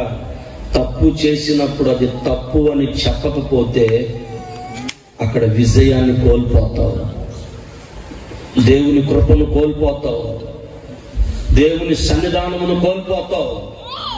బిడ్డైనా కావచ్చు, కూతురైనా కావచ్చు, కుమారుడైనా కావచ్చు. నా ఇంటి వారు తప్పు చేస్తేనేమో అది మంచి, తప్పు చేస్తేనేమో అది పెద్ద తప్పు. ఏమండి? దేవుడు తట్టుకోలేకపోయాడు. ప్రవక్త వచ్చాడు, మాట్లాడుతూ ఉన్నాడు. ఏమిటో చూద్దాం అప్పుడు. 7వ దైవజనుడు ఒకడు రాజు దగ్గరికి వచ్చి, రాజా ఇశ్రాయేలు సైన్యమును ఆ అపవిత్రులు నీతో వద్దు, వాళ్ళను నువ్వు నీతో వెంట పెట్టుకెళ్ళొద్దు. వాళ్ళందరూ దేవుని వాక్యాన్ని తిరస్కరించారు, దేవుని వాక్యాన్ని అవమానించారు, దేవుని సన్నిధిని అవమానించారు. బేతేలులో ఒకటి, దానులో ఒకటి 2 దూడలను కట్టుకొని వాళ్ళు ఆరాధన చేస్తున్నారు. అక్కడ యెరూషలేము వైపు, దేవుని మందిరం వైపు వాళ్ళు చూడటం లేదు. వర్షాకాలం వస్తే వానదేవుడట, అలాగే భూమి పండితే భూదేవుడట. ఎక్కడికక్కడ వాళ్ళు దేవుళ్ళను అమర్చుకొని బ్రతుకుతున్నారు ఇశ్రాయేలీయులు. వాళ్ళు నీతో వద్దు. యెహోవా ఇశ్రాయేలు వారకు ఎఫ్రాయిమీలలో ఎవరికి తోడుగా లేడు. దేవుడు వాళ్ళకు తోడుగా లేడు. వాళ్ళు నీతో వద్దు. తర్వాత అలాగూ పోవాలని ఉన్న ఎడల నా మాట వినకుండా, నేను చెప్పింది వినకుండా నువ్వు వాళ్ళని వెంట పెట్టుకుని వెళ్తావు. వాళ్ళందరూ పరాక్రమశాలులు, వాళ్ళు రాకపోతే మాకు పని అవ్వదు, వాళ్ళు రాకపోతే యుద్ధం జరగదు, వాళ్ళు రాకపోతే నేను గెలవలేమని చెప్పి వాళ్ళని వెంట పెట్టుకుని వెళితే, నా మాట వినకుండా నువ్వు వెళితే వెళ్ళు. యుద్ధము మీరు బలంగా చేసినను దేవుడు నీ శత్రువు ఎదుట నిన్ను కూలుస్తాడు. సేవకుడు చెబుతా ఉన్నా సరే నీ ఇష్టానుసారంగా నువ్వు వెళుతున్నావేమో, వాక్యం మాట్లాడుతూ ఉన్నా నీ ఇష్టానుసారంగా నువ్వు వెళుతూ ఉన్నావేమో. నువ్వు ఎక్కడికి వెళ్ళినా, ఏ పనిలోకి వెళ్ళినా, ఎక్కడ నువ్వు కాళ్ళు పెట్టినా అక్కడ నీకు అపజయమే తప్ప విజయం కలగదు. ప్రియ సహోదరి సహోదరుడా, వద్దు అన్న పనిని చెప్పాలా? చేయకూడదు. పాపం అంటే ఏమిటో తెలుసా? చెయ్యవలసినది చేయకపోవడం, చెయ్యకూడనిది చేయడం. పాపం అంటే అదే. చేయవలసింది చేయకపోవడం పాపమే, చెయ్యకూడనిది చేయడం పాపమే. ఏదైనా వద్దు అన్న పని చేయొద్దు, వద్దు అన్న స్థలానికి పోవద్దు, అపవిత్రులతో సహవాసం, అపవిత్రులతో కలిసి నడవడం వద్దండి. చాలా స్పష్టంగా దైవజనుడు చెప్తా ఉన్నాడు, రాజా నువ్వు పోవాలనుకుంటే పో. యుద్ధం బలంగా జరిగినా, ఎంత గొప్ప పోరాటం చేసినా నువ్వు ఓడిపోతావు. నిలబెట్టుటయు పడవేయుటయు దేవుని వశమే కదా అని అర్థమవుతుందా? రాత్రి నా మాట వింటున్న వారులారా, ఒకడు నిలబడాలన్నా, ఒకడు పడద్రోయబడాలన్నా దేవునికి స్తోత్రం కలుగును గాక. అది ఎవరి వశమండి చెప్పాలా? జూన్ 4 గాని ఆ తర్వాత వచ్చే 29వ సంవత్సరమే గాని ఒకరిని కూర్చోబెట్టాలన్నా, ఒకరిని క్రిందకి చెప్పాలా, గద్దెనెక్కించాలన్నా, గడ్డి మేపించాలన్నా అది దేవుని వశము. హల్లెలూయా. అర్థమవుతుందా? నెబుకద్నెజరు ఎక్కినా అది దేవుని చిత్తం, దావీదు కూర్చున్నా మరి నెబుకద్నెజరునైనా ఆయన కూర్చోబెట్టాడు. యేసు రక్తం జయం. నిజమా కాదా? అంతే. నిలబెట్టేవాడు ఆయనే, పడగొచ్చేవాడు ఆయనే. రాత్రి నువ్వు నమ్మాలా, నేను నిలబడడానికి నా యేసయ్య శక్తిని ఇవ్వబోతున్నాడు. హల్లెలూయా. రాత్రి దేవుని ఆత్మలో కొంతమందిని చూస్తా చెప్తా ఉన్నాను. నీ కుటుంబాన్ని పడగొట్టాలని అనేక మంది ప్రయత్నం చేస్తా ఉన్నారేమో, మీ కాపురాన్ని కుప్పకూల్చాలని అనేక మంది ప్రయత్నిస్తున్నారేమో, నీ బిడ్డల సంతోషాన్ని పడగొట్టాలని అనేక మంది చూస్తా ఉన్నారేమో. సేవకులైన వారులారా, సేవలో ఇదిగో అనేక ఇబ్బందులను కలగజేసి సేవను పడగొట్టాలని ప్రయత్నించేవారు ఉండొచ్చేమో గాక. కానీ నిలబెట్టేవాడు దేవుడు అనే విషయాన్ని, స్థిరపరిచేవాడు దేవుడు అనే విషయాన్ని, శక్తినిచ్చేవాడు దేవుడు అనే విషయాన్ని రాత్రి మర్చిపోవద్దు. హల్లెలూయా. ఎవరండి నిలబెట్టేది? దేవుడు. దేవుడు. ఎవరు పడగొట్టాలని ప్రయత్నం చేస్తా ఉన్నా సరే నిన్ను, నీ కుటుంబాన్ని, నీ బిడ్డలను దేవుడు నిలబెట్టబోతా ఉన్నాడు. స్థిరమైన ఒక సియోను పర్వతం వలె బలముగా దేవుడు నిన్ను నిలబెడతాడు. హల్లెలూయా. ధైర్యంగా ఉండాలి, ధైర్యంగా ఉంది. ఒకటండి, సేవకుని మాట వినాలి, వినాలి, వినాలి. దేవుని పరిచర్యకు ఏం చెయ్యాలని లెక్కలేసుకుంటా కూర్చున్నారు. ఎవరు? తండ్రి కొడుకులు. అదేనా స్టార్టింగ్ అండి? 2 లక్షల మణుగులు బంగారం, 10 కోట్ల మణుగులు. అమ్మో, ఒక మణుగు అంటే తెలుసా? 11.5 కేజీలు, దాదాపు 11-12 ఒక మణుగు బంగారం అంటే 2 లక్షల మణుగుల బంగారం అంట. లెక్కే అందులో మనకి. ఎప్పుడైనా ఆలోచన చేశారా? ఎప్పుడైనా KFCకి వెళ్దాం ఎంత అవుతుంది, బార్బీకి వెళ్దాం ఎంత అవుతుంది, వస్త్రలతకి వెళ్దాం ఎంత అవుతుంది, మార్కెట్కి వెళ్దాం ఎంత అవుతుంది, నా దేవుని పరిచర్యకి ఎప్పుడైనా లెక్కేశారా? అన్ని లెక్కలు బాగుండాలి కానీ చెప్పరే. దావీదు గొప్పోడైంది అందుకేనండి. ముందు దేవుని లెక్క దగ్గర నుంచి వస్తాడు. ఎక్కడి నుంచి వస్తాడు? మనకు అలా కాదు. గుడ్ ఫ్రైడే అదేంటి, పాప ఏడ్చిందా, గుడ్ దానికి ఎంత, దానికి ఎంత, జలుబు వచ్చిందా, విక్స్కి ఎంత. వీటన్నిటి తర్వాత మిగిలితే వద్దాలా? అట్నుంచి ఇటు రామాక దేవుని వైపు నుంచి ముందుకెళ్ళు. అర్థమైందా? అన్ని చూసుకొని దేవుని దగ్గరికి కాదు రావాల్సింది, దేవుని దగ్గర నుంచి అన్నిటి దగ్గరికి వెళ్ళు. ఏ రోజు కొద్దువే ఉండదు నీ కుటుంబానికి.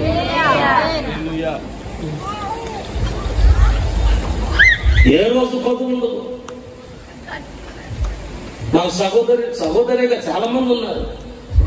ఫస్ట్ దేవుని దగ్గర నుంచి ఆరంభిస్తారండి. వాళ్ళకి రాగానే జీతం ముందు అక్కడి నుంచి స్టార్ట్ చేస్తారు. వాళ్ళు ఇంట్లో లేకపోతే కరెంటు బిల్లులో, లేకపోతే గ్యాస్ కట్టుకునే, లేక వంట చేసుకునే, పచారీ సరుకులో, లేక కూరగాయలు, లేక ఇతర అన్ని తర్వాత ముందు ఎక్కడి నుంచి స్టార్ట్ చేస్తారు? ఒక క్రైస్తవుడు అలాగే ఉండాలి.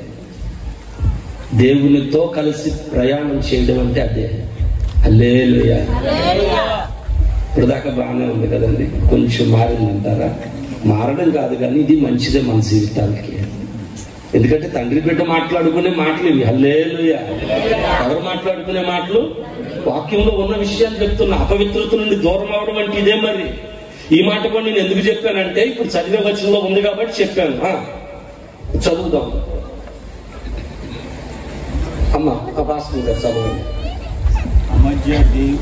9వ వచనం. అమధ్య దైవజనుని చూచి ఇశ్రాయేలు వారి సైన్యముకు నేనిచ్చిన 200 మణుగుల వెండికి ఏమి చేసేదమని అడిగినందుకు, చాలా డబ్బు పెట్టేసాను వాళ్ళకి, నువ్వేమో ఇప్పుడు వాళ్ళని తీసుకెళ్ళొద్దు అంటున్నావు. ఎంత డబ్బు ఖర్చు పెట్టేశాను నేను, ఇప్పుడు ఏం చేయమంటావు నన్ను? దీనికంటే మరి అధికముగా యెహోవా నీకు ఇయ్యగలడని ఆ దైవజనుడు ప్రత్యుత్తరం ఇచ్చాను. హల్లెలూయా.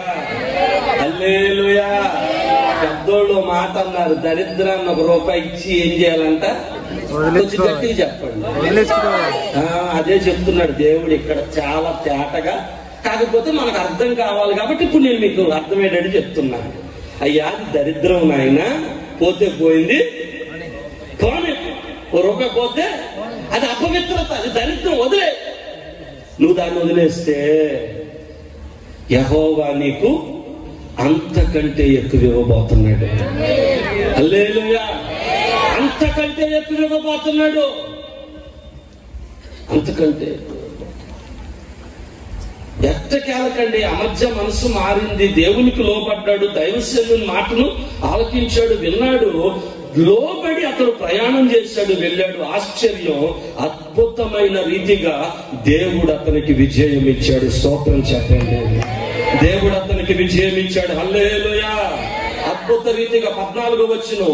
అమధ్య ఎదోమీయులను స్తోత్రాలు చెప్పాలా? హల్లెలూయా. ఇప్పుడు ఎవరు లేకున్నా జయం వచ్చింది. 1,00,000 మంది పరాక్రమము కలిగిన వాళ్ళు లేకపోయినా దేవుడేమిచ్చాడు? విజయం ఇచ్చాడు. నువ్వు అనుకుంటున్నావు ఫలానా వ్యక్తి నిలబడితేనే నా కుటుంబం బాగుంటుంది, మన సహాయం చేస్తేనే నా కుటుంబం బాగుంటుంది, మా అక్క సహాయం చేస్తేనే నా కుటుంబం బాగుంటుంది, లేక మా బంధువులు సహాయం చేస్తేనే. కాదండి. దావీదు అన్నాడు, నా దేవుని సహాయము వలన నేను సైన్యమును జయించుదును. సహాయం చేయాల్సింది ఎవరు? దేవుడు. దేవుడు. దేవుడు. అధికమైన దీవెన నీకు లభిస్తుంది. నువ్వు నమ్మిన వారు నీకు సహాయం చేయకపోవచ్చు, నువ్వు ఆశించిన వారి దగ్గర నుంచి నీకు సహాయం రాకపోవచ్చు, నీ ఇంటి వారే నీకు సహాయం అందించకపోవచ్చు. కానీ ప్రియ సహోదరి, సహోదరుడా, యేసయ్య ఎంత గొప్పవాడు అంటే మన కొరకు తన ప్రాణమును కూడా పణంగా పెట్టిన వాడు. ఏదైనా మన కొరకు ఇవ్వగలడు. హల్లెలూయా. ఇస్తాడండి. అయితే ఒకటి, అపవిత్రత నుండి మనం తర్వాత 3 మాటలు చెబుతానంతే, చదువుకొని మనం ప్రార్థనలోకి వెళదాం. కీర్తన 27, 3-5. నేను ధైర్యంగా బ్రతకాలంటే ఒకటి, వాక్యములో నిలిచి ఉంటే ధైర్యంగా బ్రతుకుతా. 2, అపవిత్రతను దూరంగా ఉంచితే ధైర్యంగా బ్రతుకుతా. 3, దేవుని పర్ణశాలలో దాచబడితే ధైర్యంగా బ్రతుకుతా. ఎక్కడ దాచబడాలి? దేవుని పర్ణశాలలో దాచబడాలి. చాలా అద్భుతమైందండి. కీర్తన 27, 3-5. నాతో యుద్ధం కార్యము చేయుటకు దండు దిగినను నా హృదయము భయపడదు. ఏమయ్యా దావీదు, దండు దిగి వచ్చినా సరే నీ హృదయం భయపడదా? నా మీదకి యుద్ధం రేగినను. ఎందుకు? దండు దిగి వచ్చినా సరే, యుద్ధం రేగినా సరే. చదువు. దీనిలో నేను ధైర్యము విడవకుందును. నేను ధైర్యమును విడవకుందును. యెహోవా యొద్ద ఒక వరము అడిగితిని. యెహోవా యొద్ద ఒక వరం అడిగితిని. దానిని నేను వెతుకుచున్నాను. యెహోవా ప్రసన్నతను చూచుటకును ఆయన ఆలయములో ధ్యానించుటకును నా జీవితకాలం అంతయు నేను యెహోవా మందిరము నివసింపగోరుచున్నాను. ఆపత్కాలమున ఆయన తన పర్ణశాలలో నన్ను దాచును, తన గుడారపు మాటున నన్ను దాచును. నేను దేవునిలో దాగి ఉంటాను కాబట్టే, నేను నా ప్రభువులో దాగి ఉంటాను కాబట్టే నన్ను ఎత్తైన స్థలములకు నా దేవుడు మోసుకొని వెళుతున్నాడు. హల్లెలూయా. నేను దేవునిలో దాచబడ్డాను కాబట్టి నేను ఇంకా శ్మశానంలోకి వెళ్ళలేదు. దేవునిలో దాచబడ్డాను కాబట్టి నేను ఇంకా ఖడ్గానికి బలవలేదు. దేవునిలో దాచబడ్డాను కాబట్టి నా మీద విషపు చూపు నిలిపిన వారికి నేను ఇంకా దొరకలేదు. నేను దేవునిలో దాచబడ్డాను కాబట్టి ఒక ఈటెకు గాని, ఒక ఖడ్గానికి గాని, ఒక డాలుకు గాని నేను అప్పగించబడలేదు. దేవునిలో దాచబడినందున, పర్ణశాలలో దాచబడినందున ఉన్నతమైన స్థలములకు నా దేవుడు నన్ను నడిపించాడు. హల్లెలూయా. దేవునిలో నువ్వు దాచబడాలి. దేవుని సన్నిధానంలో నువ్వు దాచబడాలి. దేవుని చేతుల కింద దాచబడాలి. మోసే నా చేతితో నేను నిన్ను కప్పుతాను. స్తోత్రం కలుగును గాక. ఈ రాత్రి యేసయ్య నిన్ను కాపాడబట్టే, యేసయ్య తన చేతితో నిన్ను కప్పి భద్రపరచబట్టే ఈరోజు నువ్వు బ్రతికి ఉండగలిగావు. ఇక్కడ నువ్వు సోదరుడు ప్రేమ. 4-5 సంవత్సరాల క్రిందట ఓ రోజు క్రిస్మస్ ఆరాధన జరుగుతూ ఉంటే ఉన్న పాటును నోటి నుంచి విపరీతంగా బ్లడ్ వస్తే నోట్లో అలా పెట్టుకొని బాత్రూంలోకి వెళ్ళిపోయాడు. విపరీతంగా రక్తం కక్కేస్తూ ఉన్నాడు. ఆ తర్వాత రోజు విపరీతమైన బలహీనత. ప్రసాదం పాడు దారిలో ఉన్న హాస్పిటల్ తీసుకొచ్చారు, అడ్మిట్ చేశారు. చాలా డబ్బు ఖర్చు అవుతా ఉంది. లోపమేమిటో తెలియట్లా. కానీ ఒకే నమ్మకం సోదరుడు, నేను దాచబడినది దేవుని పర్ణశాలలో, దేవుని సన్నిధిలో, దేవుని కృపలో. హల్లెలూయా. దేవుడు ఆ మరణ గండము నుంచి, ఆ ప్రాణాపాయం నుంచి విడిపించాడు. ఈ రోజు వరకు ఆ బలహీనత దరి చేరలేదు. హల్లెలూయా.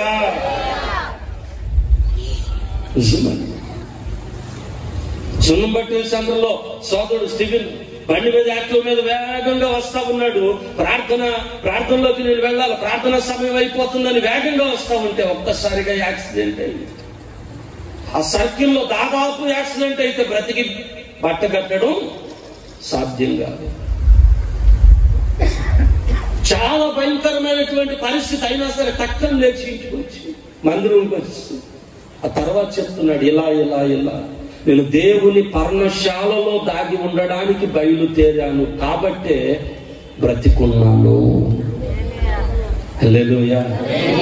రాత్రి నమ్మండి, ఎక్కడ దాచబడాలి? పర్ణశాలలో. 4వదిగా దేవదూత మాటకు విధేయులమైతే ధైర్యంగా బ్రతకగలం. దానియేలు గ్రంథం 10:19 చదవండి చాలు. దానియేలు గ్రంథం 10:19. అతడు మరలా నన్ను ముట్టి నన్ను బలపరచి నీవు బహు ప్రియుడవు, భయపడకుము, ఆమేన్ చెప్పండి. హల్లెలూయా. నాతో కలిసి చెప్పాలి ఒక మాట. యేసయ్యా, నేను భయపడను, నాకు శుభము కలగబోతుంది. గట్టిగా చెప్తారు ఈ మాట. యేసయ్యా, లేచి నిలబడదాం. స్తోత్రం. ఈ మాట చెప్పండి. యేసయ్యా, నేను భయపడను, నాకు శుభం కలగబోతుంది. యేసయ్యా, నేను ధైర్యంగా ఉంటాను. యేసయ్యా, నేను ధైర్యంగా ఉంటాను. యేసయ్యా, నేను నమ్ముచున్నానయ్యా. యేసయ్యా, నేను నమ్ముచున్నానయ్యా. ఈ రాత్రి నువ్వు నన్ను స్వస్థపరుస్తున్నావని నమ్ముతున్నాను. యేసయ్యా, ఈ రాత్రి నన్ను బలపరుస్తున్నావని నమ్ముతున్నాను. ఈ రాత్రి నా బలహీనత కొట్టివేస్తున్నావని నమ్ముతున్నాను. ఈ రాత్రి కల్లోల పరిస్థితులు మారుస్తున్నావని నమ్ముతున్నాను. ఈ రాత్రి గందరగోళం దూరం కాబోతుందని నమ్ముతున్నాను. ఈ రాత్రి నా బిడ్డలు బాగుపడుతున్నారని నమ్ముతున్నాను. ఈ రాత్రి నా భర్త రక్షణ పొందుతాడని నమ్ముతున్నాను. ఈ రాత్రి నా భర్త వ్యసనాల నుండి బయటపడతాడని నమ్ముతున్నాను. ఈ రాత్రి నా ఇంటి పరిస్థితులు మారుతున్నాయని నమ్ముతున్నాను. ఈ రాత్రి నా బిడ్డ గర్భం తెరవబడుతుందని నమ్ముతున్నాను. ఈ రాత్రి నా బిడ్డ వివాహ విషయంలో దేవుడు కార్యం చేస్తాడని నమ్ముతున్నాను. ఈ రాత్రి నష్టమైంది తిరిగి వస్తుందని నమ్ముతున్నాను. సహోదరి, సహోదరుడా, నీవు నమ్మినది నీ జీవితంలో జరగబోతుంది. నీవు నమ్మినది నీ కుటుంబంలో జరగబోతుంది. నీవు నమ్మినది నీ బిడ్డల్లో జరగబోతుంది. నీవు నమ్మినది నీ భర్తలో జరగబోతుంది. నీవు నమ్మినది నీ భార్యలో జరగబోతుంది. ఇది జరుగునుగాక. హల్లెలూయా, హల్లెలూయా. నువ్వు ధైర్యముగా బ్రతకగలవు. నువ్వు ధైర్యముగా బ్రతకగలవు. నువ్వు ధైర్యముగా బ్రతకగలవు. హల్లెలూయా, హల్లెలూయా, హల్లెలూయా. నిశ్చయముగా ఈ రాత్రి చెబుతూ ఉన్నా కదా, వాక్యములో నిలిచి ఉండు, నువ్వు ధైర్యంగా బ్రతకగలవు. వాక్యములో నిలిచి ఉండు, ధైర్యముగా బ్రతకగలవు. అపవిత్రతకు దూరంగా ఉండు, ధైర్యంగా బ్రతకగలవు. దేవుని పర్ణశాలలో, దేవుని చేతులలో, దేవుని సన్నిధిలో దాచబడి ఉండు, నువ్వు ధైర్యముగా బ్రతకగలవు. దేవుని దూత మాట విను, సేవకుని మాట విను, నడిపించే కాపరి మాట విను, నువ్వు ధైర్యముగా బ్రతకగలవు. హల్లెలూయా. యోహాను మొదటి పత్రిక 2:28 ఉంది కదా, క్రీస్తు నందు నిలిచి ఉన్నవాడు ధైర్యము కలిగి ఉండగలడు. యేసయ్యలో నువ్వు నిలిచి ఉండు, ధైర్యంగా ఉంటావు. ఎవరైతే యేసయ్యలో నిలిచి ఉంటారో వారు ఫలించగలరు. ఎవరైతే యేసయ్యలో నిలిచి ఉంటారో వారు బహుగా ఫలించగలరు. ఎవరైతే యేసయ్యలో నిలిచి ఉంటారో వారు మరి ఎక్కువగా ఫలించగలరు. ఎవరైతే యేసయ్యలో నిలిచి ఉంటారో వారు తండ్రికి మహిమ కలుగునట్లుగా ఫలించగలరు. ఎండిపోయిన నీ స్థితి ఈ రోజు మారబోతుంది. ఎడారిలో ఓటలు కలిగినట్లుగా, హల్లెలూయా, నీ కుటుంబ పరిస్థితి మారబోతుంది.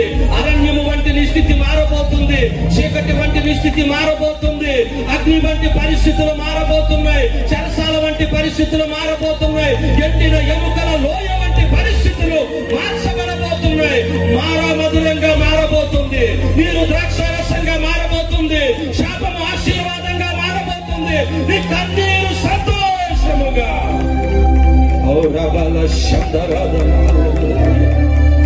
నువ్వు నమ్ముచున్నావా? యేసయ్య కార్యం చేయబోతున్నాడు. ఒక చెయ్యిని గుండె మీద పెట్టుకో.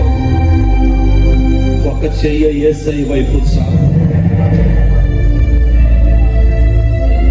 ఒక చెయ్యిని గుండె మీద పెట్టుకో. ఒక చెయ్యి యేసయ్య వైపు చాలు.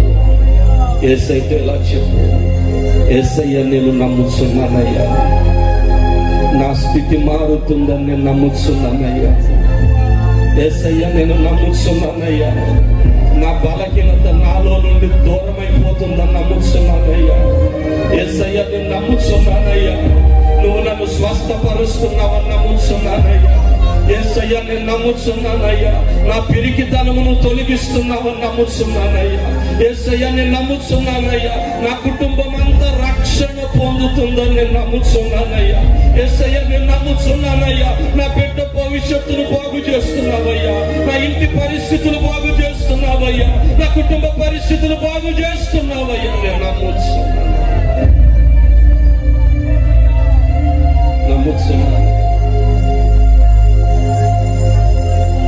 అమ్మ, నువ్వు నమ్మితే దేవుని మహిమను చూడబోతున్నావు.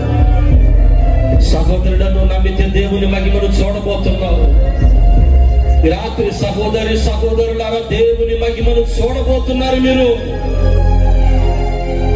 నేను ధైర్యముగా బ్రతకగలను. దేవుని వాక్యము నాతో ఉంది. నేను ధైర్యముగా బ్రతకగలను. హల్లెలూయా, హల్లెలూయా.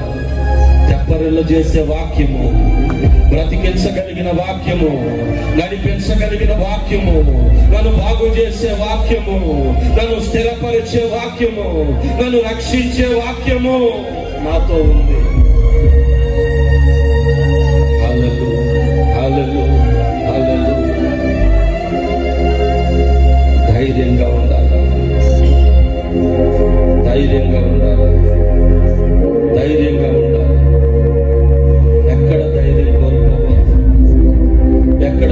బలహీనపడద్దు, ఎక్కడ కృంగిపోవద్దు.